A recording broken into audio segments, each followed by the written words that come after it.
Pour ce Hub Santé RSE, on est ravis de tous vous accueillir avec nous. Au fur et à mesure, vous allez vous connecter. Alors, beaucoup de choses à voir ce matin. Beaucoup de choses à voir. En premier, on aura le plaisir d'écouter Christian Echinard, qui est le fondateur de Humanitera, qui représente 620 soignants dans le monde entier. Ils parcourent le monde pour soigner des gens qui n'en ont pas la possibilité. Et ils ont une action sur Marseille, donc ils nous expliqueront ce qu'ils font sur Marseille, parce qu'à Marseille aussi, il y a des gens qui sont en difficulté. Ensuite, on fera un point sur l'actu RSE, peut-être plus orienté santé, et puis l'actu RSE. Ensuite, nous aurons le plaisir d'écouter Benoît Germanos, qui est le directeur de Someo Solutions et qui propose des solutions pour les entreprises pour avoir des temps de repos. Et il va nous expliquer justement quelle importance ça a de faire cela dans une entreprise. Ensuite, nous aurons Jean-Charles Samuel Lian, qui est cofondateur PDG de la mutuelle digitale Alan et qui a aussi écrit un livre, qui est auteur de Healthy Business, qui parle du management, sa vision du management et du bien-être. Il nous dira tout ça. J'ai le plaisir pour réaliser ce hub d'être accompagné par deux journalistes émérites, Marie-Cécile Béranger, chef service éco de la Provence, et Florence Coutin, responsable du service santé à la Provence. Voilà, donc vous allez être bombardés de questions par tous ces gens-là. On a hâte et on commence tout de suite par Christian Echinard. Christian Echinard, bonjour. Bonjour. Je crois que vous devez prendre le micro, non, ou pas?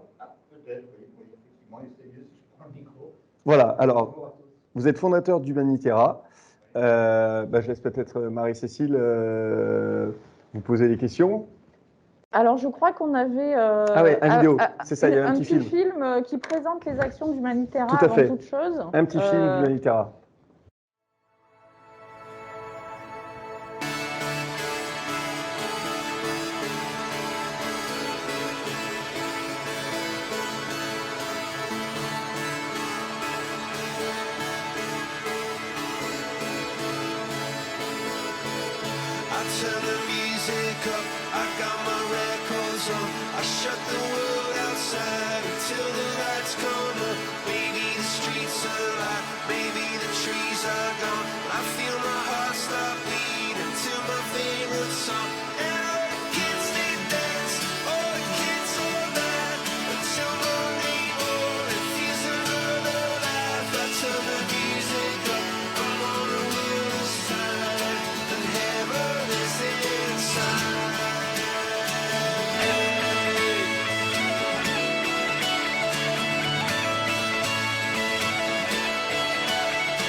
C'est quoi le point de départ? C'est quoi vous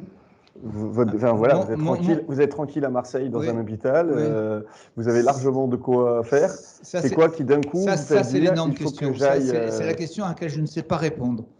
Parce que vous pourrez me la poser 150 fois, je ne sais pas. C'est quelque chose qui m'a semblé nécessaire, c'est tout. Et c'est pas une envie de partir barouder, c'est parce que je me suis aperçu qu'il y avait beaucoup de choses. Alors, peut-être que le fond du problème est lié au fait que je m'occupais de grands brûlés qui sont aussi des gens d'une pathologie très particulière, où il y a beaucoup de morts, où il y a beaucoup de cas sociaux très importants, et que dans la filière, j'ai continué j'ai eu cette volonté de créer ça.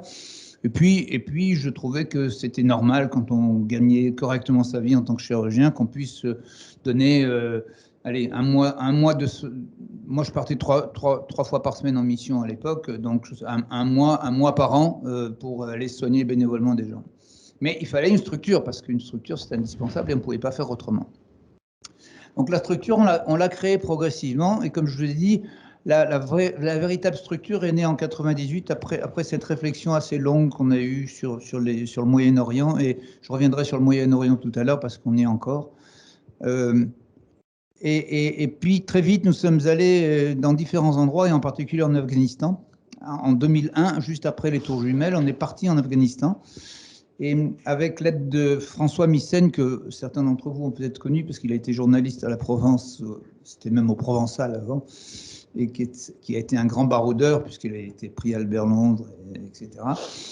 Et il était venu faire une conférence pour Humanitera, et il m'a dit, écoute, vous devriez aller à tel endroit, tel endroit. Et donc avec son aide, plus l'aide de son ami Habib Zikria, qui était lui-même un anthropologue local, nous sommes allés à Herat, en Afghanistan, un endroit perdu, où il n'y avait pas d'ONG ou très peu.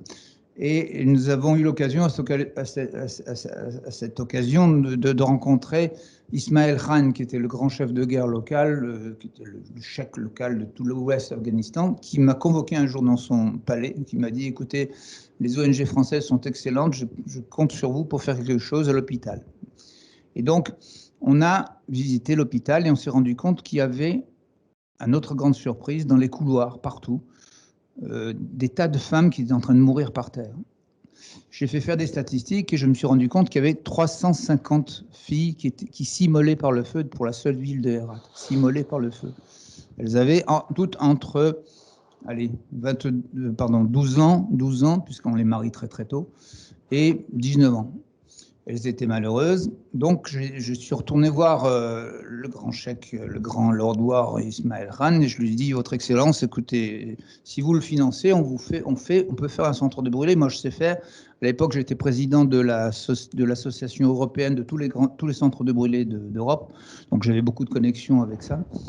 Et donc, on a fait un immense truc de 3 étages, 3000 mètres carrés, qui permet actuellement de soigner encore sur place quelque chose comme 1200 ou 1300 brûlés sur place, des brûlés graves bien sûr.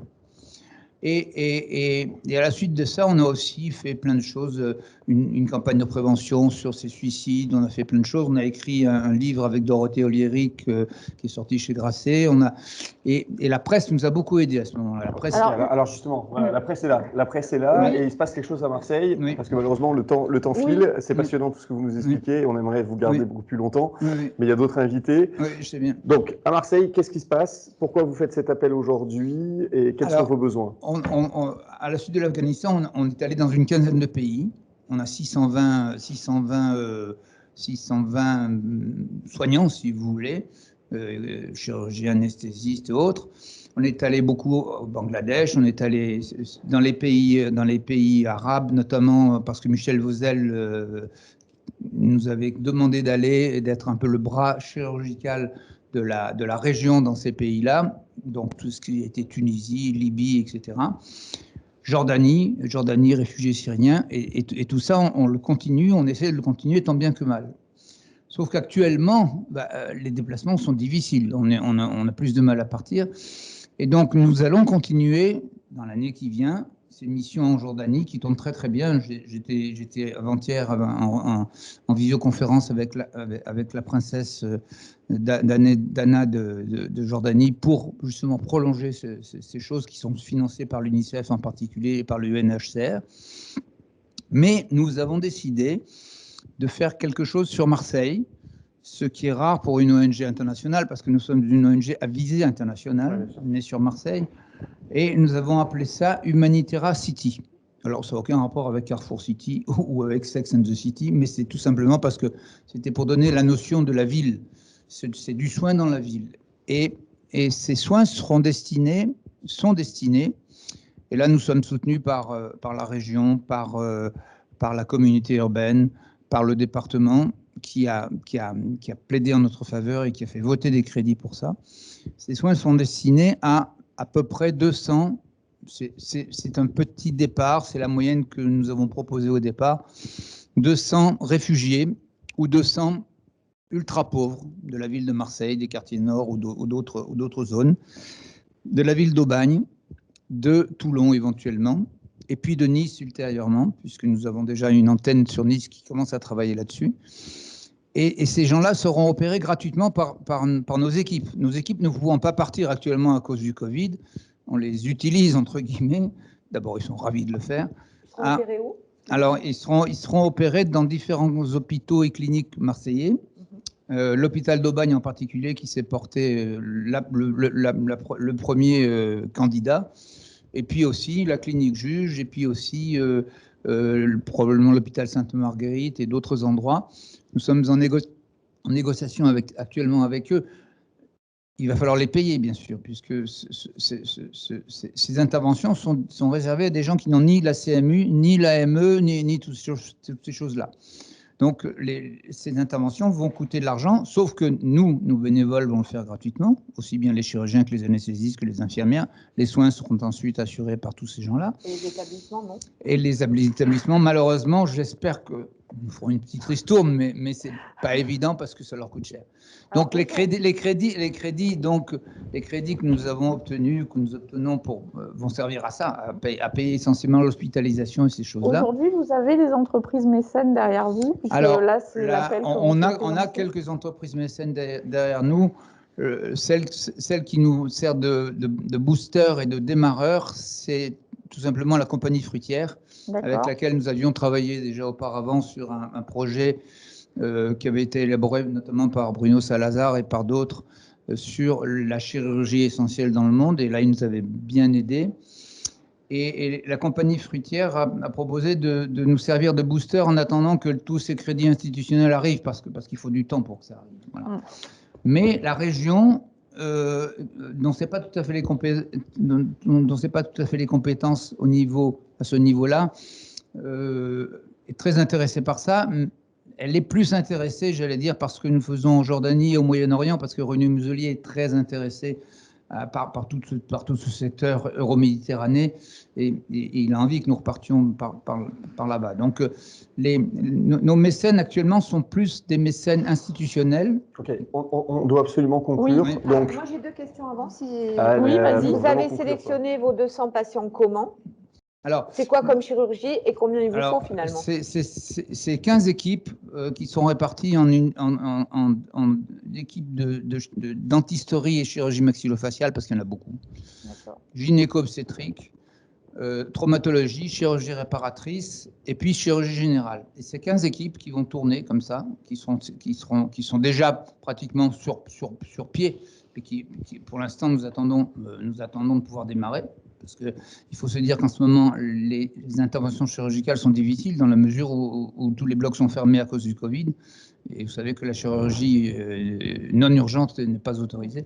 Donc voilà, c'est un peu difficile. Mais voilà, c'est 15 équipes. Et sur le budget Alors, combien il vous faut finalement? Alors, combien il nous faut? Il nous faut beaucoup. Il nous faut le plus possible, puisque les cliniques et les hôpitaux vont faire payer un certain nombre de choses. Et en plus, il y a tous les examens paracliniques. Donc, le budget, pour l'instant, a été évalué à 300 ou 400 000 euros pour ces 200 patients. Mais il faudra plus, forcément qu'il faudra plus. Donc là, votre appel auprès des entreprises qui sont présentes et celles qui vont pour suivre ce hub plus tard, oui. C'est un appel aux dons, c'est ça? Oui, c'est un appel aux dons, c'est un appel un appel aux dons à l'Humanitera. À l'aide sous toute forme quelle qu'elle soit.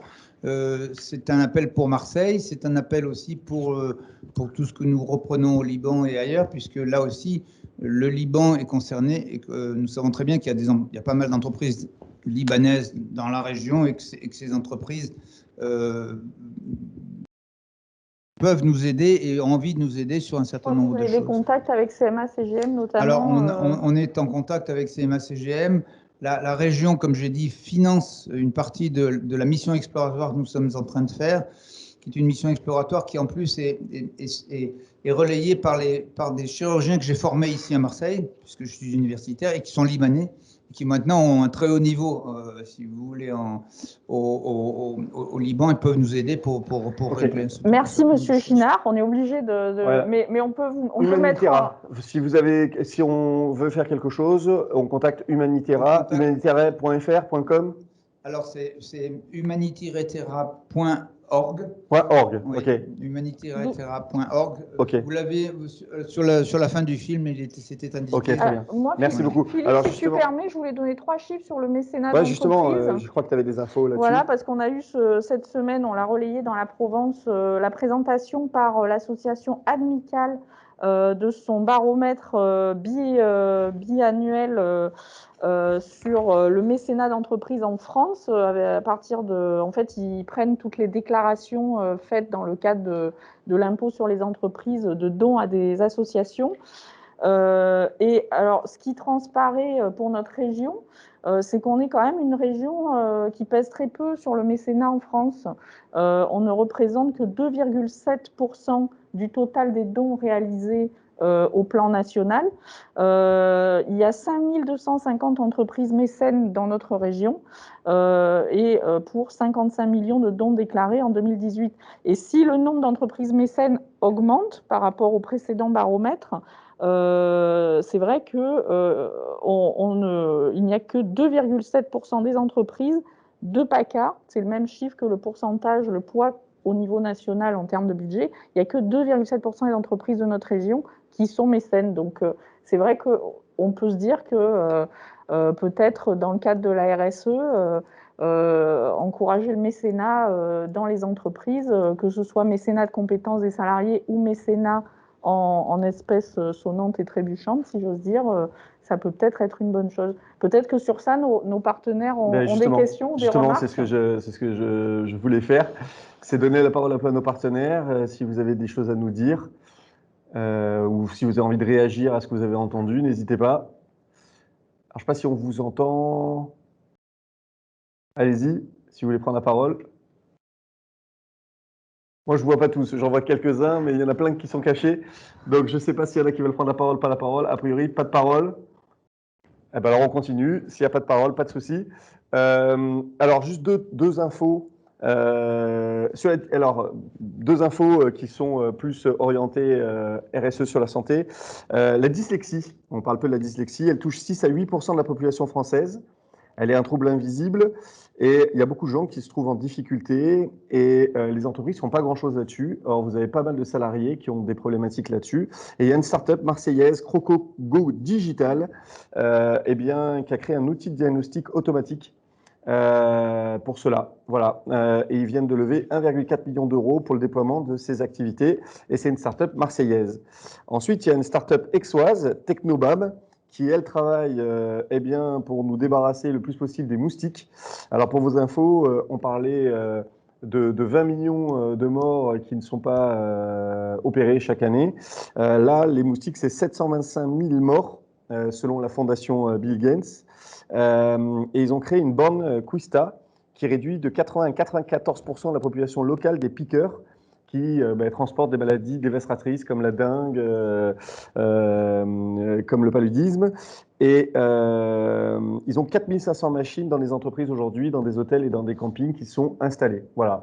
Donc, si vous avez des problèmes autour de vous par rapport à ça, faites appel à cette start-up aixoise Technobam. Voilà.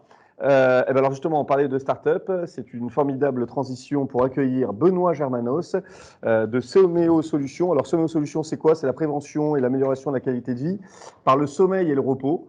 Alors, en cette matinée où on doit être énergique et bien réveillé, on va vous parler de sieste et de repos, mais c'est tellement important a priori. Vous touchez à la fois le monde de l'entreprise et le secteur de la santé, et vous proposez une solution RSE, mais a priori vous aussi vous êtes RSE puisque vous avez obtenu le prix coup de cœur par l'Ordre des experts comptables. Et voilà. Alors, concrètement, c'est quoi la problématique qu'on retrouve dans les entreprises? Je sais qu'à une époque, quand on parlait de sieste, c'était quelque chose qui faisait rire tout le monde. Aujourd'hui, ça s'est introduit de plus en plus dans les entreprises. Je sais que ça vient du Japon. Au Japon, la sieste est obligatoire, je crois. En France, voilà, elle arrive, elle est déjà là. Les entreprises le comprennent. Voilà, qu'est-ce que vous pouvez nous dire là-dessus? Je suis le cofondateur et le dirigeant de Someo Solutions. Et on propose des solutions d'amélioration de la qualité de vie par l'axe du sommeil, du repos et de la relaxation. Ces solutions sont basées sur des solutions sonores qu'on développe et qui sont accessibles via une appli mobile individuelle ou via des bornes interactives repos qui sont donc plutôt collectives, mutualisées. On a démarré notre activité dans des contextes d'amélioration de la qualité de vie au travail, donc auprès d'entreprises. En proposant donc ces solutions à la fois individuelles et collectives qui sont accompagnées d'un certain nombre de prestations de sensibilisation avec des ateliers, alors qu'on fait beaucoup en distanciel maintenant, et un certain nombre d'autres prestations d'accompagnement au déploiement de ces solutions dans le monde de l'entreprise, avec pour idée de transformer un petit peu le rapport au travail et d'apporter une vraie solution qui va, et la question elle portait là-dessus, qui va permettre de réduire un certain nombre de risques, notamment les risques liés à la somnolence qui peuvent avoir pour conséquence l'augmentation des accidents du travail ou l'augmentation du risque routier par exemple. Le sujet de cette année 2020-2021, c'est plutôt comment je fais pour me déconnecter quand je suis en télétravail, comment je fais pour, en tant que RH ou responsable QVT, maintenir du lien avec des salariés qui sont à 80% en télétravail, puisque les actions QVT, à savoir qualité de vie au travail, étaient essentiellement des ateliers jusqu'à présent. Et donc, nous, on a transformé un peu toutes nos solutions en digital et on a une appli mobile avec une nouvelle version qui intègre des fonctionnalités dédiées au télétravail avec des programmes spécialisés qui permettent de proposer des solutions de relaxation dans des contextes de journée en distanciel à 100% par exemple. La nouveauté, effectivement, le point d'actu, effectivement, c'est qu'on a obtenu en décembre 2020 un prix coup de cœur de l'Ordre national des experts comptables dans le cadre du trophée RSE. Et ce prix coup de cœur, il avait comme objectif un petit peu de marquer le fait qu'on est à la fois une start-up quand même engagée malgré le fait qu'on soit une petite structure avec nos ressources propres. On est assez engagé sur le sujet RSE, notamment on a engagé un travail de réflexion sur les éléments extra-financiers dans la comptabilité avec notre expert comptable, ce qui est un vrai sujet, il me semble, d'avenir, et aussi en étant une solution RSE pour nos clients finalement, puisqu'on est une solution d'amélioration du capital humain quand nos clients proposent nos solutions à leurs salariés. Et alors, Benoît, concrètement, oui. Aujourd'hui, on en est où sur la sieste? Ça veut dire que combien d'entreprises proposent des siestes à leurs salariés? Est-ce que c'est quelque chose qui s'installe de plus en plus? Comment vous voyez évoluer ça? Alors aujourd'hui, je vous rappelle que les gens sont en grande majorité en distanciel, donc la question de la sieste en entreprise, elle se pose différemment. Aujourd'hui, mais juste avant le confinement, on en était où, quoi? Alors, on en était où? On en était qu'il y a un certain nombre d'entreprises qui ont pris à bras-le-corps le sujet et qui se sont rendus compte qu'il y avait un impact important sur leur performance. Et donc, nous, par exemple, on a parmi les grands comptes qui participent à cet atelier, on a un de nos clients, le Crédit Agricole Alpes-Provence, que je salue par ailleurs, et avec lesquels on équipe l'ensemble des salariés avec notre appli mobile. La question de la sieste, elle doit se voir de manière un peu plus globale, elle doit se voir un petit peu de manière moins sur la sieste, elle doit se voir un petit peu plus sur la question de la qualité de vie, de la déconnexion, et sur à quoi servent ces outils. Je prends un exemple qui va pas forcément être quelque chose qu'on va voir au premier abord, mais les outils de micro-sieste guidée peuvent être utilisés comme des outils de déconnexion après un conflit client, par exemple, une incivilité. Ce n'est pas des choses qu'on pourrait voir au premier niveau et ce n'est pas des choses qu'on va voir, ah oui, c'est la sieste. Voilà, c'est un outil qui va permettre de déconnecter quand on est sujet à une agressivité d'un client. Donc, ces outils-là, ils méritent d'avoir une place et de réfléchir leur place un petit peu de manière plus globale que juste la sieste. Et notamment nos outils qui vont de la relaxation guidée à l'accompagnement à l'endormissement nocturne, apportent une solution en ce moment. Alors, où est-ce qu'on en est? Nous, on a un certain nombre de clients, donc il y a le Crédit Agricole Alpes-Provence, on a AXA Sud-Est. Justement, on va peut-être écouter, on peut peut-être écouter Crédit Agricole, puisque qu'est-ce que vous faites exactement alors Crédit Agricole avec ces outils et c'était quoi votre but? Vous m'entendez? Oui. Ok. Super. Bonjour à tous. Oui, effectivement, je suis Serge Gaona, directeur général adjoint de Crédit Agricole Alpes-Provence. Donc, je suis ravi de participer avec vous aujourd'hui et particulièrement de témoigner auprès de Benoît Germanos et de Someo. Nous sommes particulièrement heureux d'avoir accompagné dans notre village, dans notre incubateur de start-up, déjà, et ensuite d'avoir été un de ses premiers clients, si ce n'est le premier client, pour proposer à nos collaborateurs, à nos salariés, justement, les solutions de Someo. Et je me souviens moi-même, quand je l'ai découverte la première fois, j'ai été séduit tout de suite, comme l'ensemble de l'équipe de direction. Donc, on le propose à tous nos salariés. On a fait une enquête de satisfaction, d'ailleurs, pour savoir ceux qui l'utilisent. C'est quoi concrètement vos salariés? On propose d'utiliser gratuitement, puisque c'est l'entreprise qui paye la redevance auprès de Someo et qui donne la possibilité à tous les salariés qui le souhaitent d'utiliser la solution Someo, notamment de micro-sieste, mais aussi de coaching, de vie. Et donc, parce que nous sommes convaincus que, et en tout cas, moi j'en suis personnellement convaincu aussi, et Benoît le sait, qu'on a besoin, et peut-être encore plus aujourd'hui que jamais, de prendre soin de nos collaborateurs par des solutions en toute autonomie. Et la solution Someo, qui est une application que chacun peut télécharger sur son téléphone, permet justement de pouvoir gérer des micro-siestes. Ça prend 7 minutes, hein, je crois que c'est ça le timing, Benoît. Et 7 minutes, tout le monde arrive à les trouver, sauf que c'est extrêmement énergisant et donc un atout pour la performance. Oui, bah, concrètement, vos salariés, ça se passe comment? 7 minutes, tous en même temps, quand on veut, à l'heure qu'on veut Non, chacun. Dans des salles aménagées. Alors, nous ne sommes pas dans une entreprise japonaise où, effectivement, il pourrait y avoir une heure fixe pour tout le monde. En tout cas, c'est pas aujourd'hui, on n'en est pas là. L'idée, c'est au contraire, c'est laisser chacun libre, bien sûr, d'utiliser ou pas Someo. Tous les salariés aujourd'hui ne l'utilisent pas, mais on a vraiment des collaborateurs usuels au quotidien. C'est plus de 300, je crois, salariés qui l'utilisent tous les jours et ils l'utilisent quand ils veulent. Vous voyez, c'est 307 salariés qui l'utilisent tous les jours dans notre entreprise ici. Alors, c'est encore peut-être peu, hein, mais on l'a déployé, ça fait 1 an, je crois, maintenant. Mais je trouve que c'est un très, très bon début. Et les taux de satisfaction, on a fait une enquête pour savoir s'il fallait continuer. C'est plus de 90% des salariés qui l'utilisent régulièrement, qui sont très satisfaits et qui ne voudraient pas revenir en arrière. Donc, en tout cas, ils indiquent que c'est aussi un élément extrêmement positif pour leur équilibre et la gestion de leur stress. Mais c'est à la main et à la carte de chacun.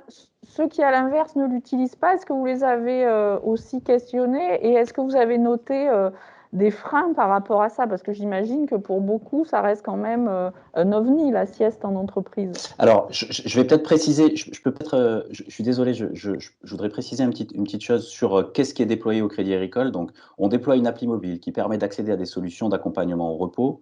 Ces solutions d'accompagnement au repos, elles vont de la micro-sieste guidée, donc qui est prévue pour être utilisée la journée, jusqu'à l'accompagnement à l'endormissement nocturne, prévu pour être utilisé à la maison, sur un endormissement nocturne ou un réendormissement nocturne. Et ces solutions, elles sont organisées depuis assez peu de temps, puisqu'on a mis à jour notre appli très récemment avec des nouveautés et des programmes qui intègrent aussi une forme de coaching, hein, c'est ce que M. Gaona disait, qui est lié à la situation actuelle, la question du télétravail, du distanciel, les temps de déconnexion dans une journée en distanciel. On sait que c'est un vrai enjeu de qualité de vie au travail et de qualité de vie tout court, hein. Puisqu'on a des réunions Zoom qui s'enchaînent et on est bien placé pour le savoir, qui s'enchaînent à la minute et qu'on a très rarement le temps d'avoir des pauses au milieu. Et donc toutes ces questions-là, on les a réfléchies avec des utilisateurs et on a mis à jour notre appli et notamment certains utilisateurs qui sont salariés Crédit Agricole, pas que, mais d'autres. Voilà, c'est juste pour préciser un petit peu le dispositif qui est proposé aux salariés du Crédit Agricole. Et cet déploiement d'appli a fait suite à un ensemble d'ateliers de sensibilisation qui ont été faits en présentiel, à l'époque on pouvait encore le faire, sur les liens entre sommeil et santé, l'importance du sommeil sur la vigilance, la créativité, la performance, l'attention, qui sont des choses qui me paraissent essentielles en fait sur la question du self-care un petit peu et des sujets sur lesquels les assurances santé réfléchissent un petit peu, quoi. Moi, j'avais une petite question. Je crois qu'il y a l'Institut du cancer d'Avignon qui est disponible. Est-ce que cette appli… Alors, on parle beaucoup des soignants en ce moment. Ils sont soumis à rude épreuve. Bon, en règle générale, ils sont souvent confrontés à la souffrance. Vous allez me dire, est-ce qu'elle a du sens pour ces soignants, plus qu'avant peut-être. On voit les infirmières qui sont surchargées, qui n'ont pas le temps de dormir. Est-ce que justement les hôpitaux… C'est un vrai question qui s'adresse aussi à l'Institut du cancer, peut-être qu'il pourra vous répondre. C'est comment on peut adapter une micro-sieste chez des soignants qui sont surchargés et qui n'ont peut-être pas le temps. Benoît Germanos, il y a l'Institut du cancer. On a l'Institut du cancer avec nous là. Si on peut les laisser répondre et ensuite vous compléterez à la rigueur. Donc l'Institut du cancer, je crois que c'est Sébastien Gilles ou Patrice Sapé, je ne sais pas. Ou peut-être une dame va apparaître, je ne sais pas. Est-ce que l'Institut du cancer peut se révéler ? L'Institut du cancer ne se révèle pas. Moi, je peut-être en attendant que la personne se révèle, j'aurais voulu demander à Jean-Charles Samuelian, qui interviendra après et qui a cofondé la mutuelle digitale Alan, par rapport à ce que veut dire Benoît Germanos sur certaines mutuelles qui pourraient prendre en charge ce genre de solution. Qu'en penses-tu, Jean-Charles ? Bonjour à tous déjà et bravo pour la solution sur les siestes. En effet, c'est un sujet qui est hyper intéressant pour que les gens aient le bon rythme et surtout qu'ils soient conscients de leur rythme. Est-ce que les mutuelles ou les complémentaires santé devraient le rembourser? C'est toujours un point compliqué. On est sollicité par des dizaines, des centaines d'entreprises ou d'apps pour se faire rembourser un peu en permanence. On pense que ça pourrait faire partie d'une offre. Il faudrait qu'il y ait vraiment de la demande. Il faudrait voir quels sont les taux d'usage, quelle est la diffusion du pricing. Mais oui, ça pourrait être quelque chose qui est intéressant dans le temps. Pourquoi pas? Ok, l'Institut du cancer, toujours pas là. Benoît, rebondissez sur ce que vient de dire peut-être Jean-Charles et après revenez sur la question des soignants. Et en plus, vous avez mis en place une solution pour l'oncologie. Donc, oui, voilà. Alors, donc, pour rebondir sur la question de l'assurance, des questions d'assurance santé et complémentaire santé, il y a un certain nombre d'acteurs qui réfléchissent à des solutions comme la nôtre, on n'est pas les seuls, qui pourraient être déployées auprès de salariés dans le cadre de contrats collectifs, donc d'assurance complémentaire santé collective, essentiellement parce que le sujet self-care et prévention individuelle est un sujet bien connu des assureurs santé, voilà. Et aussi parce que, alors spécifiquement pour nous, notre offre, elle est câblée pour le monde du travail, c'est-à-dire que c'est pas une solution grand public qui pourrait être prise en charge par une mutuelle. Là, l'idée, c'est plutôt de réfléchir en amont avec l'assureur et le client entreprise sur une solution qui va mettre en place, qui va implémenter la question du self-care auprès de ses salariés. Donc ça, c'est ce que je pouvais dire sur la question de l'assurance. Ensuite, sur la question de la santé, en fait, il y a deux choses qu'il faut que je précise. C'est que depuis 2019, on est passé dans un accélérateur de start-up qui était initié par Ramsay Santé et Pfizer, avec pour objectif de développer un certain nombre de solutions à destination de patients dans le domaine de la santé. Et donc, malheureusement, 2020 a été un peu bizarre, tout le monde est capable de s'en rendre compte. Et donc, depuis, on a pris un peu de retard, mais depuis l'été 2020, en fait, on déploie des solutions à destination de patients, donc dans des services oncologie pour l'instant, et établissements SSR, donc, qui sont à destination cette fois-ci des patients. Et on a finalement de très très bons retours de satisfaction dans des axes d'amélioration de la qualité de vie de patients pris en charge sur des contextes un peu compliqués. Et pour revenir à la question des soignants, en fait, alors on commence à réussir à proposer une offre centrée et globale aux établissements de santé en leur disant, voilà, on vous propose une solution qui est à destination des patients et nos solutions RH, on va dire qualité de vie au travail, à destination des soignants. C'est de temps en temps bien accueilli et de temps en temps, on peut pointer du doigt un paradoxe entre effectivement les établissements de santé et ce que les soignants apportent aux patients et la manière dont ces soignants se sentent au quotidien, etc. Et ça, effectivement, alors si on revient sur la question pratique, comment on fait pour trouver 7 minutes, il y a des gardes, il y a des salles de sieste, il y a des salles de garde. La question de nos outils, elle est plutôt sur comment on va optimiser le temps de repos. C'est-à-dire que oui, j'ai que 7 minutes, ok, j'ai 7 minutes, je les prends et ils vont être optimisés pour se reposer. Et ensuite, si on prend l'exemple des soignants de nuit, c'est des soignants, certes, ils sont confrontés à des difficultés qui ne sont pas les mêmes que des gens qui sont travailleurs nocturnes, mais finalement, ce sont des travailleurs nocturnes et on travaille avec des entreprises qui ont des sites de production en 3/8 avec des programmes de récupération la journée qui sont proposés aux salariés quand ils sont chez eux. Et ça, c'est des choses qui nous rentrent dans le cadre de nos solutions RH, on va dire. Oui. Benoît, vous parlez de reposer. C'est-à-dire que, oui. En fait, votre solution, c'est quelque chose qui permet le repos, mais pas de dormir, en fait. On n'est pas obligé de dormir. C'est ça? On peut juste se reposer. Mais qu'est-ce que vous entendez par reposer? Ça veut dire quoi? Ça veut dire arrêter tout effort? C'est juste se relaxer, mais pas dormir? C'est quoi? Alors, ça va dépendre du temps qu'on a à notre disposition. C'est-à-dire qu'en 7 minutes, il est très compliqué de s'endormir profondément, ou alors quand on est vraiment en grosse dette de sommeil. Donc, la question de l'entrée c'est le temps qu'on a à notre dispo. Donc, si c'est 7 minutes ou si c'est 1h30 la journée quand on est en travail nocturne, c'est pas la même chose. Donc, si on est à partir d'1h30, on va effectivement avoir un cycle du sommeil complet et on va vraiment dormir. Si on est sur moins de 20 minutes, on va être sur des temps de repos. Et la question du repos versus du sommeil, elle est très difficile à définir, parce qu'il y a un certain nombre de gens qui sont persuadés de dormir et qui ne dorment pas, il y a un certain nombre de gens qui sont sûrs de ne pas avoir dormi et qui ont dormi. Donc si on laisse la mesure à l'individu, on n'est pas complètement certain de la mesure du sommeil. En tout cas, effectivement, sur des temps qui vont durer moins de 10 minutes, on n'est pas obligé de dormir, on va avoir un temps de relaxation, de repos, qui va être proche de solutions de méditation guidée, de sophrologie, de PNL ou d'auto-hypnose, ce genre de choses. Et à partir du moment où on va dépasser les 10 minutes, on va être sur un endormissement qui va être léger jusqu'à 20 minutes. Et après, on va être sur des endormissements plus profonds. Ok. Des questions, les partenaires? Questions des journalistes? Pas de questions? Partenaires? 7 minutes. Pourquoi c'est 7 minutes? Vous êtes basé sur quoi, 7 minutes? Ah oui, 7 minutes, pourquoi? Pourquoi? Bonne question. En réalité, c'est... Merci. En réalité, c'est 8 minutes. Je n'ai pas voulu contredire M. Gaona, mais on était à 1 minute près, donc j'ai rien dit. Donc non, c'est salarié, hein. C'est pas joli ça. on est sur 8 minutes, mais en sachant qu'il y a des solutions qui durent 8 minutes, d'autres qui durent 10, d'autres qui durent 15, d'autres qui durent 20, donc il y a le choix. 8 minutes parce que c'est pour nous ce qu'on a réussi à faire le plus court. C'est très difficile en fait de déconnecter rapidement et de se reconnecter rapidement. Donc faire plus court, donc moins que 8 minutes, c'est assez difficile et ça demande déjà réussir à déconnecter en 8 minutes et revenir en 8 minutes, ça demande quasiment une sorte d'entraînement en fait. On a essayé de développer des solutions très courtes de flash relaxation pour certains clients qui sont par exemple des personnes en centre d'appel, donc qui ont un planning très serré, avec des sessions de flash relaxation de 4-5 minutes.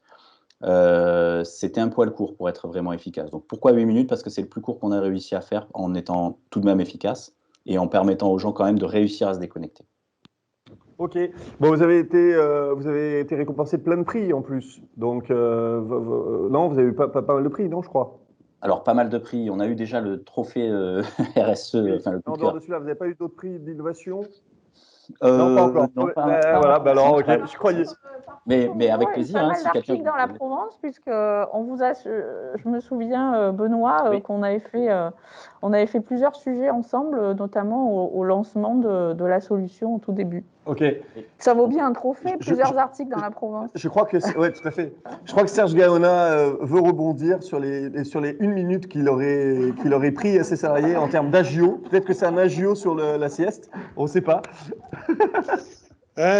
Écoutez, on n'est pas comme ça, Philippe, mais non, je voulais justement utiliser 1 minute pour vous dire qu'on est convaincu, et c'est pour ça que j'ai mis en relation Benoît avec notre filiale Crédit Agricole Assurance Pacifica, qui, vous savez, propose des solutions de santé pour l'assurance santé, parce que une des tendances qu'on voit bien se développer dans le domaine de la santé, c'est justement le self-care, et c'est toute la prévention et l'autonomie finalement de chacun de nous dans la santé. On le voit bien avec les montres connectées qui se développent.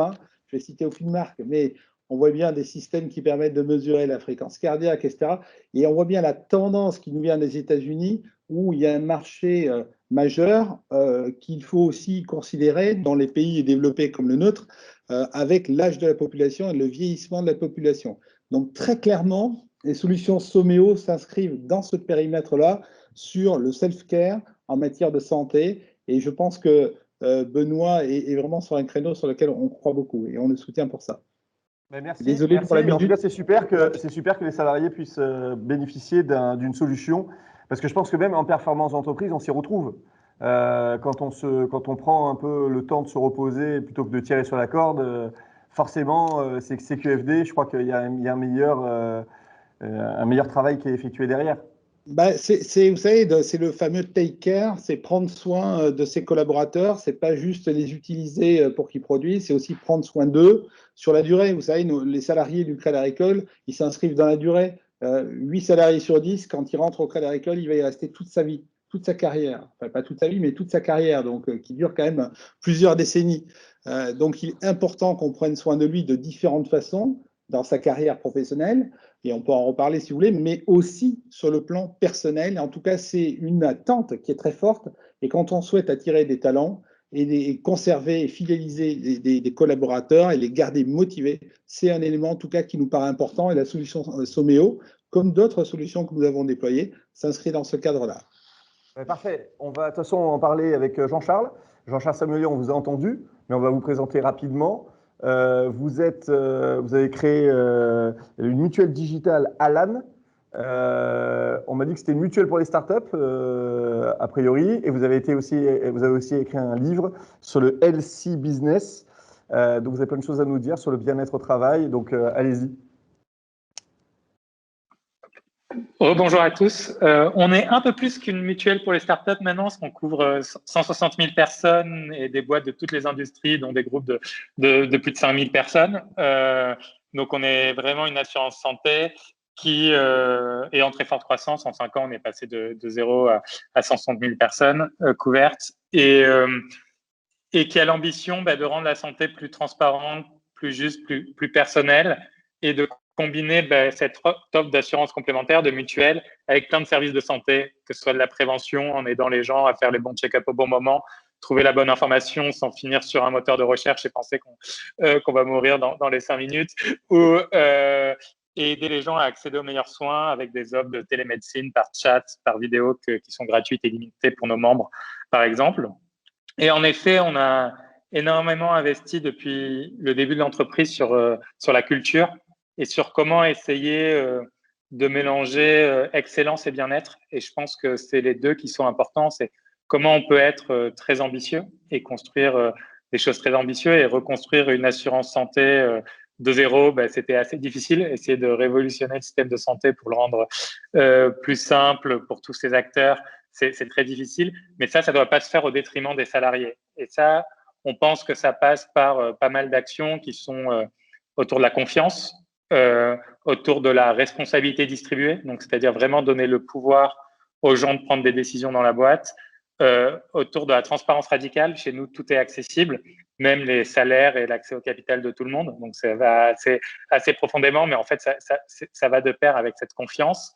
Ça va aussi par redonner le contrôle de leur temps à l'équipe, et on a supprimé la très très très grande majorité des meetings.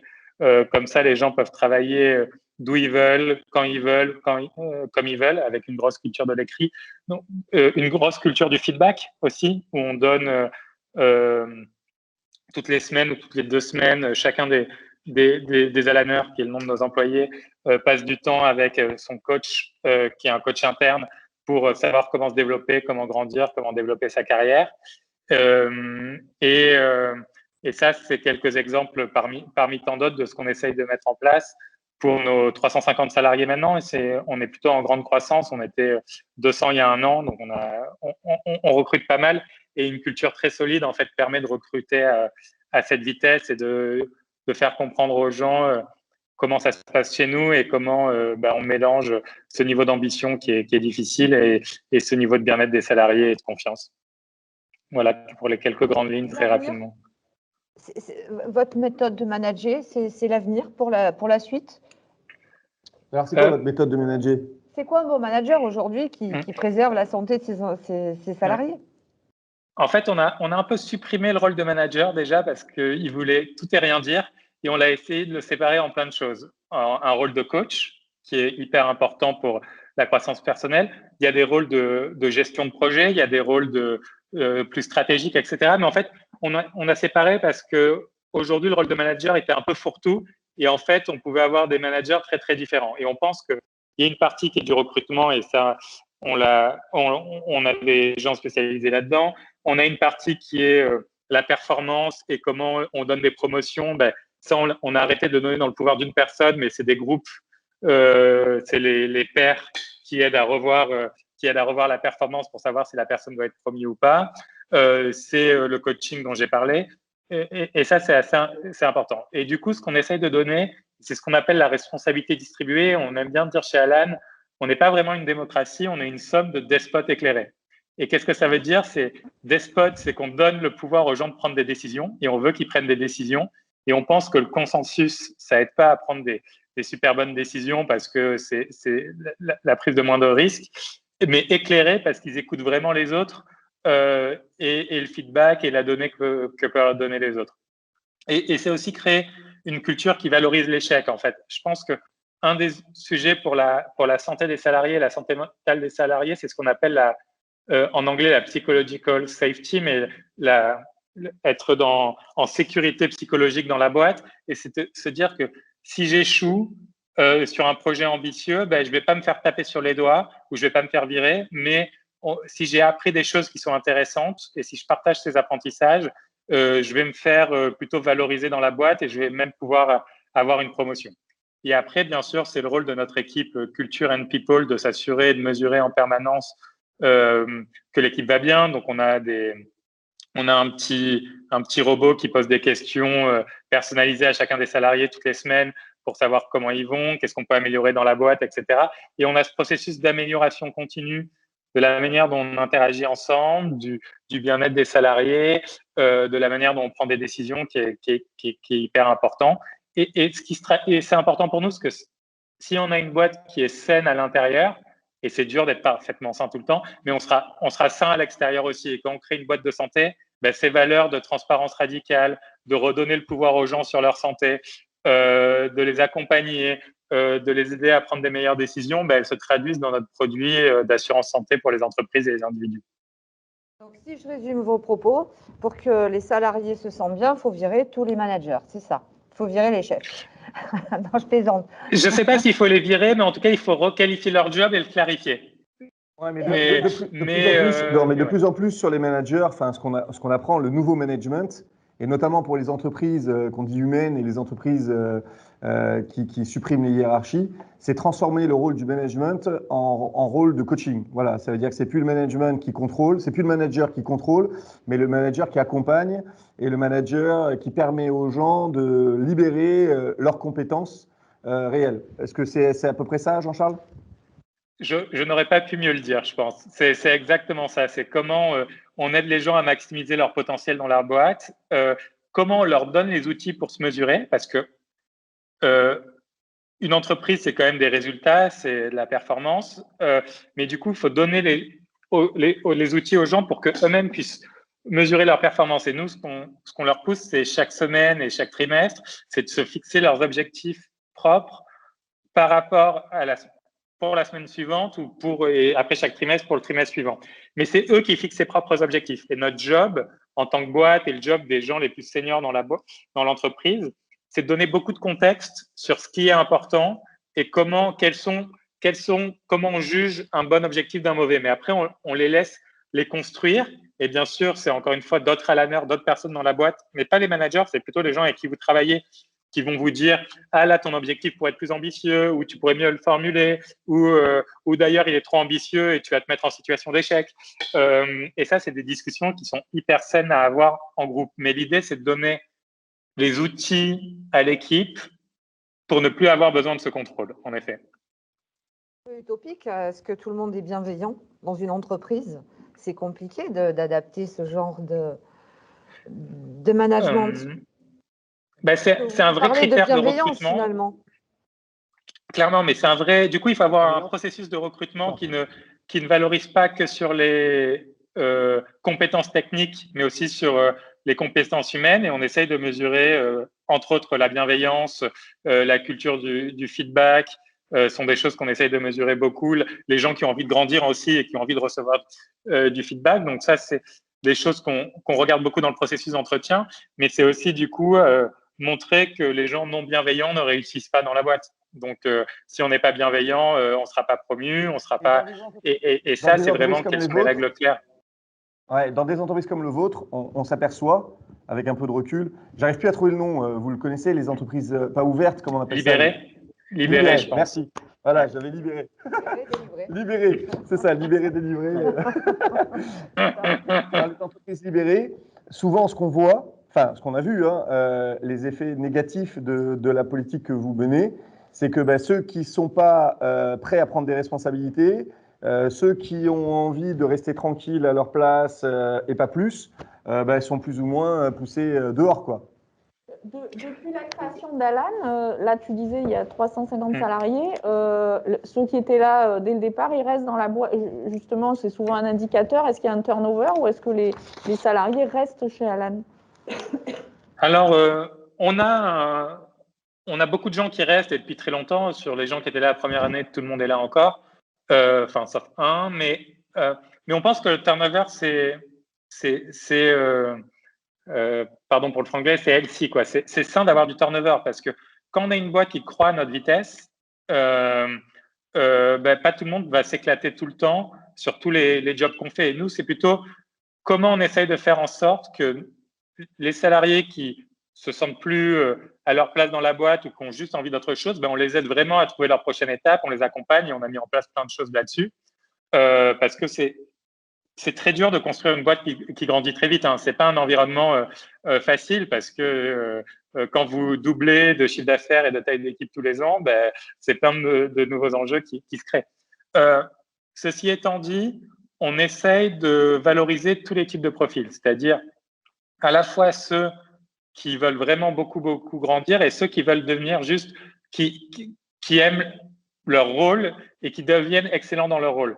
En revanche, en effet, si vous voulez être planqué et vous n'êtes pas intéressé par la mission, on n'est pas la bonne boîte. Enfin, on est une boîte vraiment de missionnaires et pas de mercenaires, et c'est un truc qu'on dit qui est assez important. Et je pense que c'est pour ça que la culture d'entreprise est importante. C'est pour dire qu'une entreprise n'est pas faite pour tout le monde. Et nous, on est très bien pour plein de gens qui adorent et qui sont vraiment hyper heureux. Et je pense qu'on n'est pas adapté pour certaines personnes. Et c'est juste être clair pour que mais les personnes. Mais vous le dites dès le départ, quoi.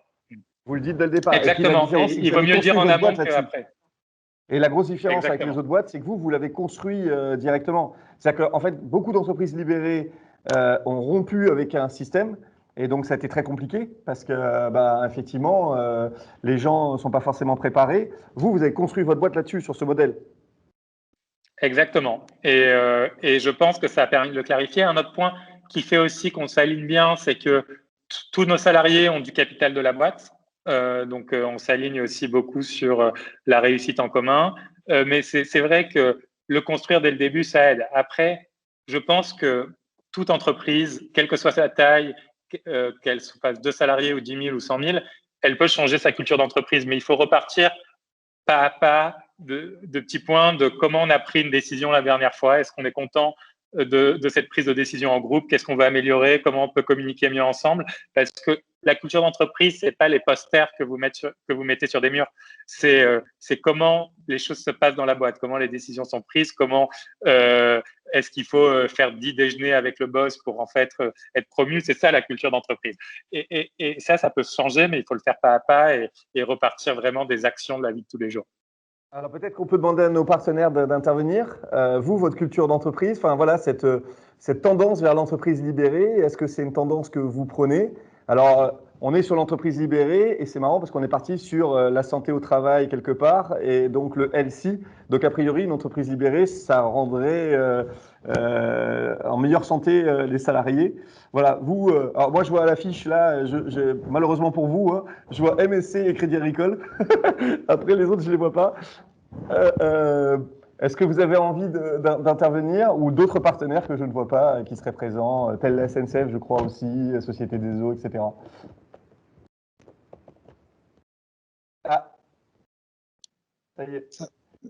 Je peux intervenir? MSC, tu veux parler, je crois. Ok, allez-y. MSC? Ford Miranda, je crois. Non, vous voulez dire quelque chose? Allô, allô? Oui, non, c'est bon pour l'instant. Enfin, en tout cas, en ce qui nous concerne, les enjeux sont un tout petit peu différents. C'est un très, très grand groupe avec un mix de métiers et d'environnements de travail qui sont totalement différents entre les gens qui sont dans des bureaux dans les différents pays, de personnel navigant à bord. Donc, il y a toutes sortes d'initiatives et de programmes, etc., pour accompagner le personnel selon son lieu d'activité et son travail. Voilà, donc je n'ai pas tellement de contributions spécialement par rapport à ce que vous venez de dire. C'est intéressant. En tout cas, je constate que depuis que je suis chez MSC, il y a vraiment une prise de conscience par rapport au bien-être au travail et l'accompagnement de Qu'est-ce que vous faites particulièrement? Quelle est votre action principale, par exemple, là-dessus, sur le bien-être au travail, par exemple? Mais il y a une écoute, il y a une attention, il y a des vérifications, il y a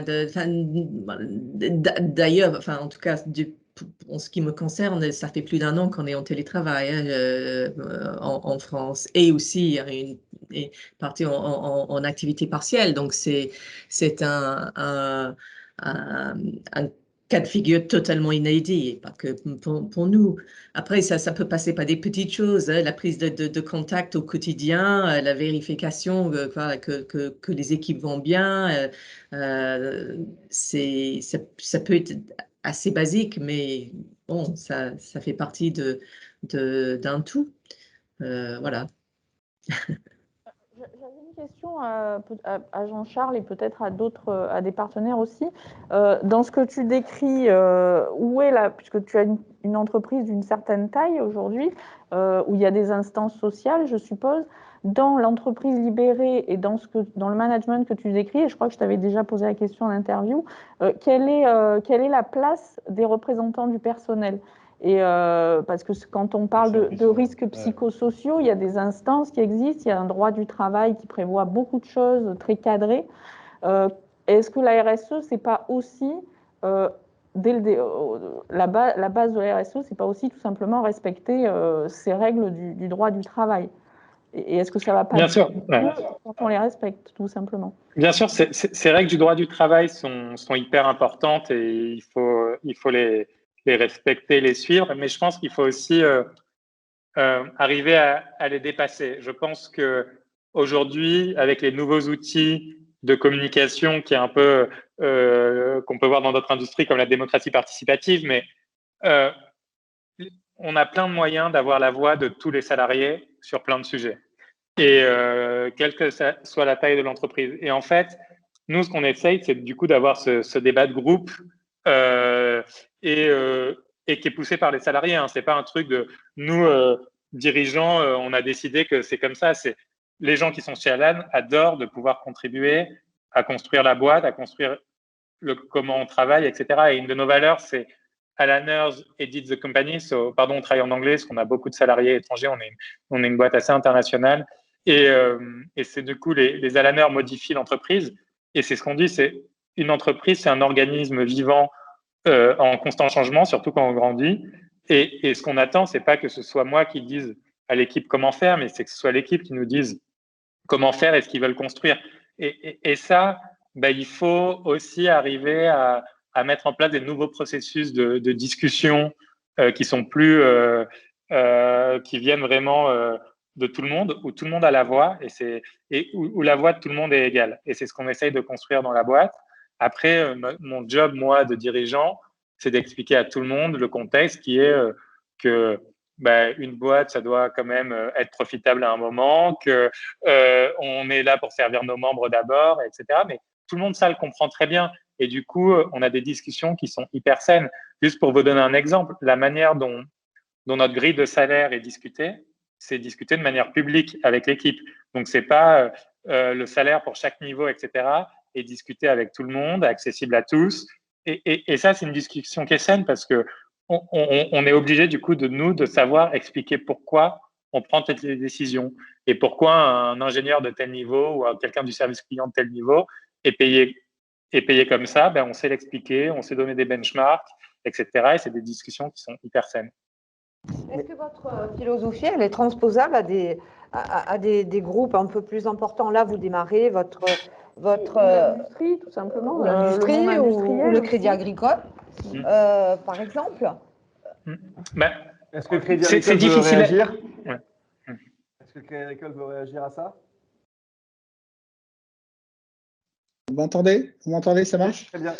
Oui, donc moi je voulais simplement réagir sur ce sujet de, peu importe le mot qu'on lui donne pour le désigner, mais c'est finalement finalement l'équilibre entre l'intérêt du salarié, l'intérêt de l'entreprise sur le long terme. Et c'est une question d'équilibre, justement. Donc, il est évident que, comme toute entreprise, on se doit d'être vigilant là-dessus pour être pas juste sur l'intérêt de l'entreprise, pour pas être juste sur l'intérêt justement du salarié, mais que ça soit un équilibre. Et pour cela, nous agissons de différentes façons, notamment une des façons les plus éclairantes, c'est de faire des enquêtes par des cabinets spécialisés. Et ce que nous appelons chez nous l'IER, hein, c'est l'indice d'engagement et de recommandation de nos salariés, que nous menons justement dans les 52 pays où nous sommes présents dans le groupe Crédit Agricole, dans chaque entité. Et vous voyez, c'est plus de 100 000 salariés qui ont répondu l'année dernière à cette enquête-là, ce qui permet de voir finalement déjà, on n'est pas obligé de répondre. Donc ceux qui répondent, c'est qu'ils ont envie d'exprimer ce qu'ils ressentent. Et vous savez, déjà, c'est aussi un principe, je crois, de psychologie, c'est de pouvoir exprimer ce qu'on ressent. Et on voit que plus de 80% répondent à ces enquêtes, qui sont des enquêtes d'une quarantaine de questions. Et ce qui est intéressant, c'est aussi d'analyser finalement les réponses, voir les points qui sont positifs, les points qui sont en creux, qui nous donnent finalement des leviers d'amélioration. Donc, on ne prétend pas que tout soit parfait sur tout. En revanche, c'est un vrai leitmotiv que chaque entité et chaque finalement direction, unité dans une entité se disent, tiens, moi, pour cette année, je me donne le défi de progresser sur tel et tel levier. Et parce qu'il y a beaucoup de leviers. Mais en tout cas, nous nous engageons évidemment très clairement sur cet axe-là. Et les moyens d'action, ils sont multiples. On ne peut pas en citer un ou deux, bien sûr. On a parlé du management et de la structure managériale. C'est évident que c'est un sujet majeur sur lequel nous avons agi, déjà beaucoup, et nous continuons. Chez nous aussi, c'est les délégations. C'est un des leviers majeurs de motivation. C'est la latitude décisionnelle que chaque salarié peut avoir en disant « je suis autonome pour agir pleinement dans mon job ». Et ça, c'est vraiment un point très important dans nos métiers. Sachez qu'aujourd'hui, plus de 95% des décisions de crédit face à un client, elles sont prises face au client par le salarié qui est face au client. Plus de 95. Et ça, c'est une spécificité de notre organisation, mais c'est aussi une vraie volonté de dire on donne l'autonomie au salarié, on lui donne le pouvoir de décision et aussi on le conforte par rapport à ça, parce que qui dit une décision de crédit dit qu'il prend un risque et donc il engage sa responsabilité. Donc il s'agit aussi de le sécuriser et de le conforter avec des dispositifs qui permettent de l'éclairer. Voilà. En tout cas, la décision est vraiment un élément important, mais il y a aussi plein d'autres façons de jouer justement sur l'engagement des salariés et la motivation des salariés, parce qu'il y a clairement un facteur, une corrélation très forte sur le long terme entre la motivation d'un salarié et la performance d'un salarié et du collectif également. Voilà, donc on pourrait passer un thème spécifique là-dessus. Ouais, vous avez un point commun a priori dans ce qu'a dit Jean-Charles, c'est qu'il a parlé du droit à l'erreur tout à l'heure, quelque part. Donc vous aussi, vous donnez ce droit à l'erreur.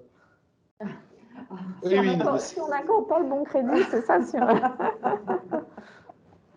Non, mais c'est évident que le droit à l'erreur, ça fait partie de notre ADN. Ça ne serait pas possible autrement. De toute façon, il faut être conscient dans une entreprise comme la nôtre, qui est une entreprise de service. Vous voyez, juste sur notre territoire ici, nous sommes plus de 2200 salariés. Vous voyez, en France, je ne sais pas si vous le savez, le Crédit Agricole est le premier en France, hein, je parle, et le premier employeur privé depuis l'année dernière. Donc, on est une entreprise qui repose sur l'humain et donc sur toute la diversité de l'humain. Quand bien même on a l'informatique qui nous éclaire et qui nous aide, l'erreur est toujours possible. Et donc, évidemment, le droit à l'erreur, c'est important. Mais aussi, le salarié qui commet une erreur, il n'est jamais très heureux d'avoir commis une erreur. Donc, il faut aussi lui donner la possibilité de progresser. Et donc, tous les dispositifs de formation et les budgets de formation que nous consacrons, d'ailleurs, je le dis parce que c'est un des points importants de la RSE aussi, hein, sur le volet social, nous consacrons ici dans notre caisse régionale, hein, sur le territoire, 15 000 jours de formation. C'est l'équivalent de 8% de la masse salariale. C'est énorme. Et vous voyez, dans cette période un peu de Covid, etc., on pourrait se dire on va faire l'économie de 8% de la masse salariale. On a un levier énorme, on ne le fait pas.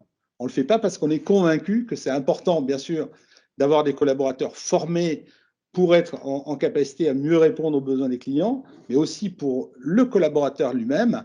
Et d'ailleurs, dès cette année, on a créé une nouvelle direction qui s'appelle la direction de l'expérience client et de l'expérience collaborateur. C'est bien pour montrer notre volonté de progresser sur comment se passe la relation avec le client, comment se passe la relation avec le collaborateur face au client. Donc, le ressenti client, le ressenti collaborateur, parce qu'on considère qu'il y a une symétrie, il faut avoir une symétrie d'attention entre, bien sûr, prendre soin de son client, mais si on ne prend pas soin de notre collaborateur, alors ça ne marchera pas très longtemps.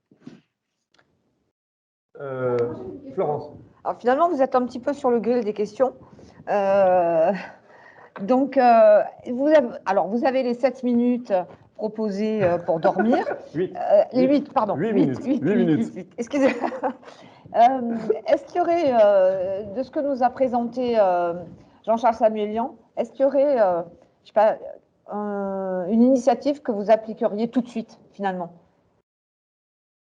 Cette question, elle vaut pour tous les partenaires. Hein, aussi. Voilà, si certains veulent dire.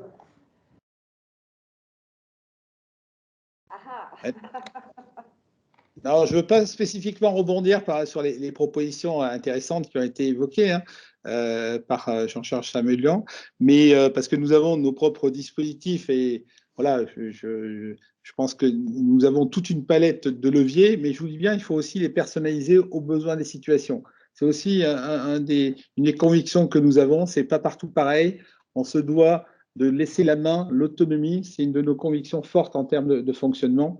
Voilà, mais je veux pas rebondir spécifiquement là-dessus. En revanche, je veux bien, après, si on a encore un peu de temps, revenir sur les autres sujets de la RSE, parce que dans la RSE, il y a la partie E qui est aussi très importante pour nous. Okay. Et juste pour aider sur le sujet, nous, on ne pense pas que tout le monde doit faire comme nous. Très loin de là. On pense que ce qui marche pour nous, marche pour nous. Ce qu'on pense, c'est que toute entreprise devrait se poser la question de sa culture d'entreprise, de comment on prend les décisions, de comment on peut faire un peu plus confiance aux salariés, etc. Mais il y a 1000 chemins pour y arriver et clairement, le nôtre n'est que le nôtre. Et on n'a pas du tout la prétention de penser que d'autres devraient faire comme nous. Ok, d'autres questions? Moi juste, Jean-Charles, c'est peut-être anecdotique, mais je me souviens que tu avais parlé aussi de la lutte contre la réunionite en entreprise. Je trouvais ça intéressant parce que je pense qu'on est quand même beaucoup d'entreprises à avoir ce tic des réunions à tout va qui ne servent pas à grand-chose. Je crois que chez vous, c'est banni, chez Alan, la réunion pour la réunion. On a supprimé vraiment une 95 ou 98% des réunions parce qu'on pense qu'elles sont assez rarement le meilleur moyen pour prendre une décision à plusieurs personnes. Et on privilégie une sorte de forum interne où beaucoup de décisions sont prises à l'écrit. Et l'écrit a plein d'avantages parce que ça fait que ça encourage la diversité de pensée. Ça fait que ce n'est pas celui qui parle le plus fort qui gagne. Ça encourage à se baser un peu plus sur la data pour prendre des décisions. Ça encourage à aussi avoir accès à toute l'information parce qu'on a l'historique des 10 000 décisions qu'on a prises dans le passé qui est accessible chez Alan. Ça permet de travailler d'où on veut. Et nous, on fait du télétravail et ce qu'on appelle du remote depuis le début de la boîte. Donc, on a des salariés partout en Europe. Et du coup, ne pas être tous au même endroit, c'est assez puissant pour pouvoir prendre des décisions et étendre notre pool de talents et avoir des talents plus divers. Mais après, on encourage les gens à se parler souvent. Mais en fait, on encourage les événements sociaux, on encourage ce qu'on appelle les whiteboard sessions, mais quand c'est juste 2 personnes qui se mettent sur un tableau blanc pour réfléchir ensemble. On encourage le pairing, donc c'est-à-dire que des gens travaillent à 2, peuvent coder à 2, designer à 2, répondre aux services clients à 2, faire des call sales à 2, parce que c'est hyper émulant de travailler à 2. Mais ce qu'on ne fait vraiment pas, c'est les meetings à 10 personnes dans une salle où il y en a 7 sur leur téléphone, 2 sur leur portable et sur leur ordi portable et un qui parle fort. Les 3 qui dorment. Mais je comprends pas, vous avez dit on supprime les réunions, mais vous avez créé votre boîte dès le départ. Pourquoi vous avez mis des réunions et vous les avez supprimées? Ouais, au début de la boîte, sur les 8 premiers mois, après c'était start-up garage un peu. On était 8 dans un appart, dont quelques-uns qui vivaient dans l'appart et on passait notre temps à bosser ensemble. Donc, c'était même pas des réunions, c'était juste on était tous dans la même salle et on faisait tous la même chose. Mais quand on a commencé à grandir, on a commencé à développer des outils qui mettaient fin, en effet, à la plupart des réunions. Ouais. Et qui nous permettaient de tracer toutes les décisions. Et est-ce que cet état d'esprit que vous avez à l'interne dans votre entreprise, c'est quelque chose qu'on retrouve, alors peut-être que je me trompe, hein, mais dans les produits que vous émettez pour la mutuelle santé? Clairement, on est radicalement transparent en interne, mais du coup, on est radicalement transparent avec nos membres, c'est-à-dire on partage tous nos chiffres, notre performance, ce qui se passe bien, ce qui se passe pas bien dans notre blog. On aime la simplicité et la transparence en interne, donc on aide les gens. On aime la croissance personnelle, donc on crée beaucoup de contenu dans l'app pour aider les gens à grandir et avoir de la prévention. Donc, en effet, on a tendance à penser que ce qu'on construit dans la culture se traduit totalement dans le produit. Et si on est bienveillant en interne, et cette notion de bienveillance dont on parlait, on va essayer d'être bienveillant avec nos membres aussi. Et ça, on pense que ça crée beaucoup de valeur sur l'ensemble. Ça veut dire quoi, bienveillant?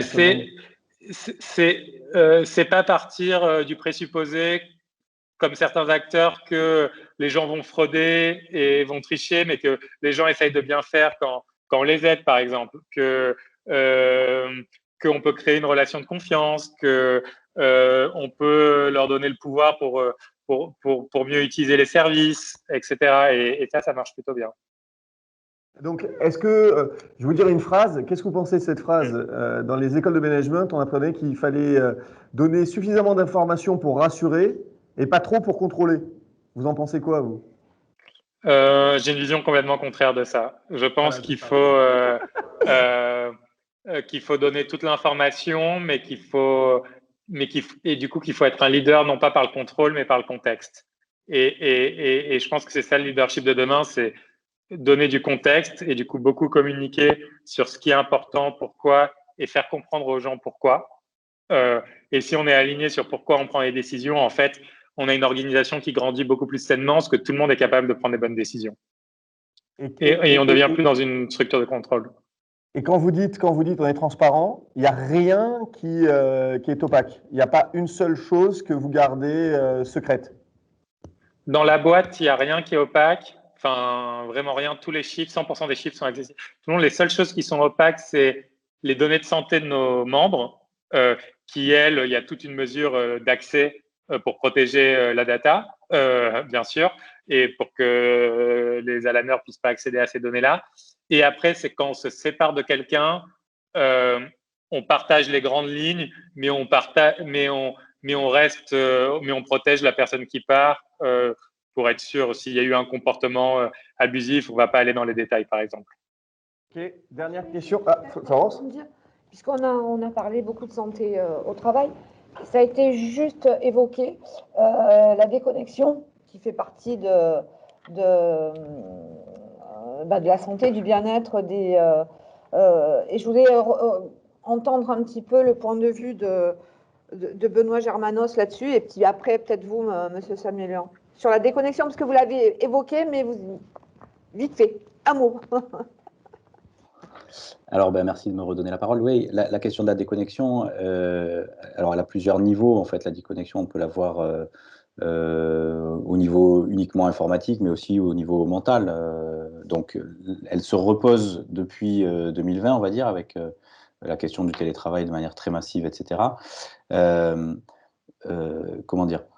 Moi, de mon point de vue, la déconnexion, déjà, elle est encadrée par la loi. Hein. Il y a un sujet, droit du travail, déconnexion, etc. Donc, il y a une première strate qui est celle-là.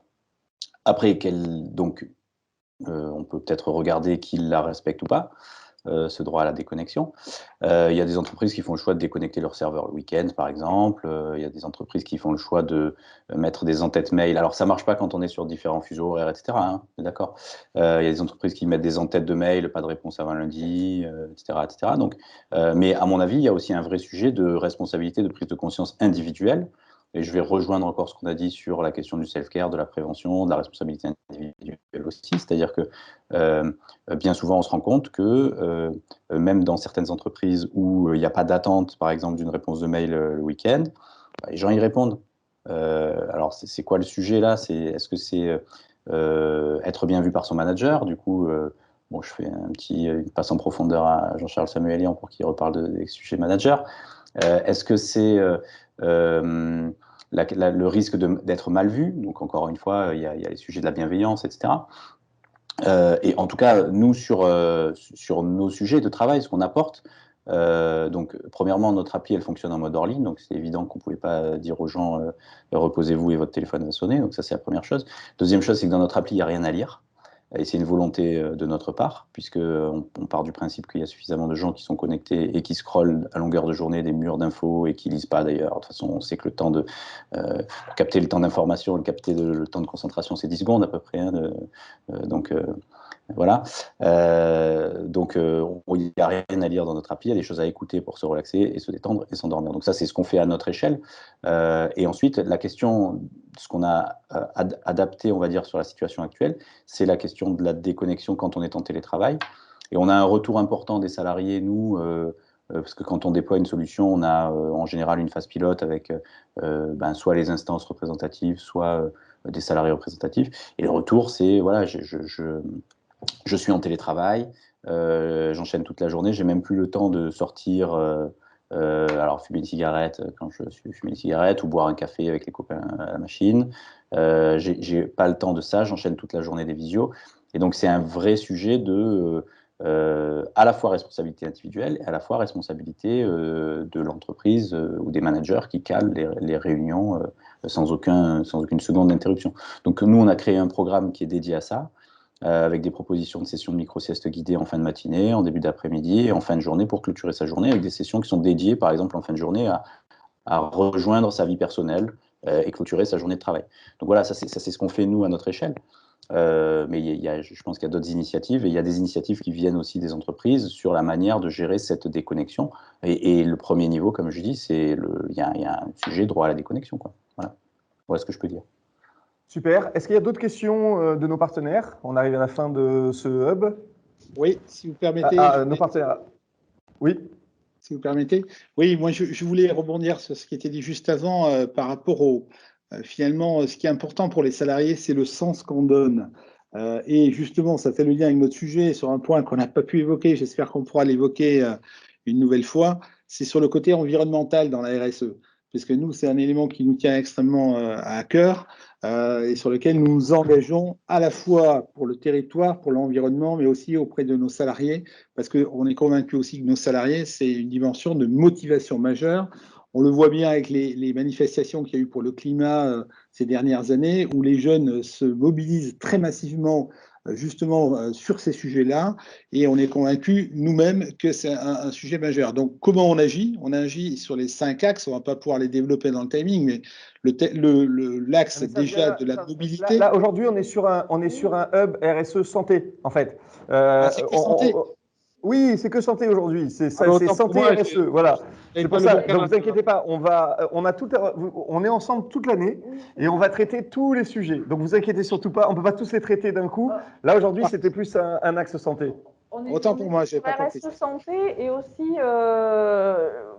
je comprends ce que vous dites sur l'environnement, mais moi, je pense aussi que dans RSE, on oublie très souvent et de plus en plus la dimension bien-être des salariés. Donc, c'était aujourd'hui l'occasion d'en parler. Et sur l'environnement, je pense qu'on y reviendra, comme le dit Philippe, on a plein de rendez-vous tout au long de l'année.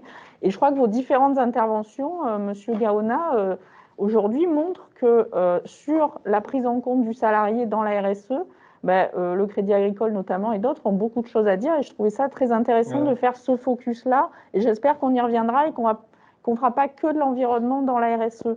Moi, je voulais terminer pour ma part. Bien sûr, mais juste pour compléter, pour accentuer ce que tu viens de dire, on ne va pas se voyer. Voilà, c'est ça. On n'est pas à la télé. C'est que voilà, moi, je suis fou de la RSE pour exactement ce qu'on vient d'entendre. C'est-à-dire que en fait, la RSE, c'est la responsabilité de l'entreprise. Et personne n'a sa même définition de qu'est-ce qu'est sa responsabilité. C'est pour ça qu'il y a autant d'entreprises, parce que personne ne la voit de la même manière, à quel moment elle commence, à quel moment elle s'arrête. Et vous, Crédit Agricole, à un moment, vous n'êtes absolument pas obligé de donner une solution innovante comme Someo à vos salariés pour leur permettre de déconnecter, pour se reposer, etc. Voilà, ça c'est votre responsabilité, c'est un propre choix, elle n'est dictée par aucune obligation légale. Et voilà, et c'est ça la RSE. La RSE, c'est qu'est-ce que vous mettez en place qui va au-delà des obligations légales et qui est une décision interne par rapport à un rapport à soi et à un rapport au monde, quoi. Voilà. Et vous l'avez illustré. Jean-Charles l'illustre parfaitement avec la manière dont il a créé son entreprise. Et puis, on a entendu MSC aussi avec des baromètres qu'ils mettent en place. Voilà. Ça, c'est chacun qui fait ce qu'il veut. Marie-Cécile. Pour terminer, pour ma part, je voulais donc rappeler l'intervention d'Humanitera et le mécénat, peut-être poser à ceux qui sont encore présents, et je les en remercie, la question de est-ce que vous avez un budget mécénat dans vos entreprises? Est-ce que c'est quelque chose qui vous intéresse? Alors, pas forcément pour Humanitera, mais il y a plein d'associations. On avait, à notre dernier rendez-vous, on avait la Fondation de Marseille sur ce plateau. Il y a beaucoup d'associations qui ont besoin. Est-ce que le mécénat, ça fait partie des budgets des entreprises? On rappelle le chiffre que tu as donné tout à l'heure. On n'a que 2,7%. 2,5% sur la région PACA qui font du mécénat. Non, ouais. Même pas. Même pas. Qui veut répondre à cette... Je peux en parler si vous voulez, 2 secondes? Oui. Ben, attendez, on va voir s'il y a, parce que je vois des gens réagir, s'il y a d'autres personnes qui peuvent parler. Non? Alors, ils réagissent, mais aujourd'hui, nos partenaires sont discrets. Alors, allez-y. Oui, donc au niveau du Crédit Agricole Alpes-Provence, nous, depuis plusieurs années déjà, nous avons décidé, et ça c'est un vrai choix, comme vous disiez tout à l'heure Philippe, on n'est pas obligé de le faire, mais d'allouer 3% de notre résultat net, 3% de résultat net chaque année sur des actions de mécénat à but purement, je dirais, à vocation d'environnement, de dimension humaine, aussi culturelle. Bref, différents leviers pour le sport aussi, pour aider les jeunes à la réinsertion par le sport. Enfin bref, toute une série de façons d'agir. En tout cas, c'est 3% du résultat que nous allouons au niveau de notre territoire. Ici, donc c'est l'équivalent de 2,5 millions d'euros chaque année que nous avons alloué depuis plusieurs années pour des actions dans ce domaine-là. Ok, super. Eh ben, écoutez, je pense qu'on va clôturer ce hub.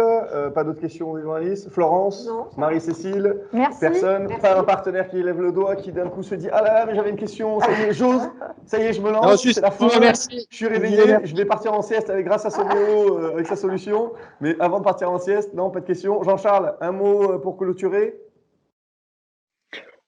Non, rien à ajouter. Je pense que tout était super clair. Merci à tous. Ok, merci. Merci à vous tous. Benoît Germanos, un dernier mot? Non? Oui, une toute petite phrase. La RSE, c'est aussi la dernière phrase inspiratrice. Merci. La RSE, c'est aussi un enjeu d'éléments extra-financiers dans la comptabilité. C'est un vrai sujet d'avenir. Et je pense que ça va aller bien au-delà de juste je fais ce que je veux, au-delà des obligations légales. Je pense qu'on est sur un sujet vraiment beaucoup plus lourd de fond. Et voilà, je pense qu'il y a quelque chose qui va s'intégrer à la comptabilité, notamment des données extra-financières. Oui, alors les données extra-financières, pour ceux qui ne savent pas trop, c'est 80% de la richesse d'une entreprise n'est pas comptabilisée dans un bilan comptable. Voilà. Exactement. Et ces 80% de richesses qui ne sont pas comptabilisées sont par exemple effectivement tous les talents que vous avez dans votre entreprise, la marque, etc., etc.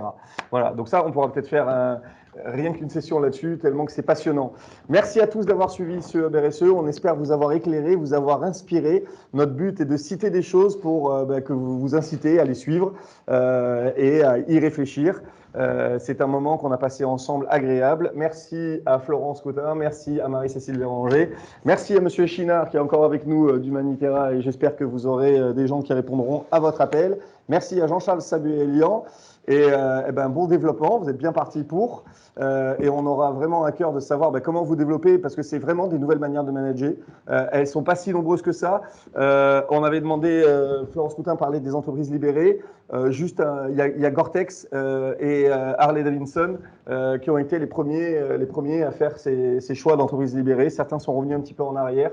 Voilà. Et merci à Benoît Germanos pour nous avoir parlé de ces solutions qui permettent de respirer dans une journée et même dans une soirée. Voilà, très bonne journée. Merci. Et on vous retrouve, prochain rendez-vous le 16 avril pour les partenaires du Hub RSE. Voilà, on vous retrouve le 16 avril et on vous retrouvera le 20 mai aussi pour la visite de Pernod Ricard, du siège de Pernod Ricard. Mais voilà, vous avez reçu les dates. Et puis après, il y a encore d'autres dates que vous retrouvez sur le hub, le hub de la Provence. Très bonne journée.